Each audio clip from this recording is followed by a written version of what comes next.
চলো গাইস, আজকে আমি তোমাদেরকে একেবারে ছোটবেলায় নিয়ে যাই। কে কে ছোটবেলায় এভাবে তালে আটি দিয়ে এভাবে গাড়ি বানিয়ে খেলেছো? আমি জানি না, আমরা খেলেছি এভাবে গাড়ি বানিয়ে তারপরে লাঠি দিয়ে গাড়ি চালাতাম।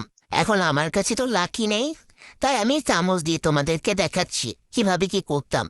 ভাই, এটা দেখাতে যে যে আমার ফটো হ্যাসেল পথ হয়েছে, তারপরে লাস্টে যে একটা কাণ্ড ঘটেছে, ভিডিওটা সম্পূর্ণ দেখলে বুঝতে পারবা যে কি কাণ্ডটা হয়েছে। মানে কোনোভাবেই আমি গাড়ি বাড়াতে পারছিলাম না, এত কষ্ট হচ্ছিল। তাই ভাবলাম আরো রাত্রে, তারপরে জামাইরে বললাম যে আমারে লাঠি এনে দাও। বললো সকালবেলা এনে দেবো, কিন্তু সকালবেলা তারা মেয়েটা রাখবো না, আমি তো এগুলো ফেলে দেবো। তাই ভাবলাম যে না, এখনই তোমাদের সাথে শেয়ার করি আমি গাড়ি বানানো।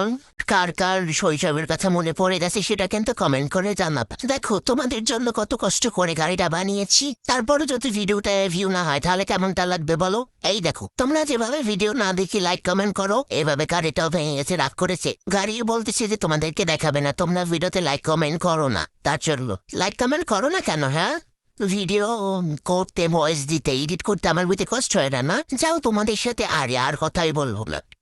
আর তোমাদের বলবো না যে লাইক কমেন্ট করো, কেন করো না ভাই? আর ওই, তোমরা কারা যারা ফলো দিয়ে আবার আনফলো করে দাও? তোমাদের একবার এই নিয়ে বলেছি না যে আমার একে ফলো দিয়ে আবার আনফলো করবে না? তারা ফলোই দিবা না, আমার তোমাদের ফলো দরকার নেই।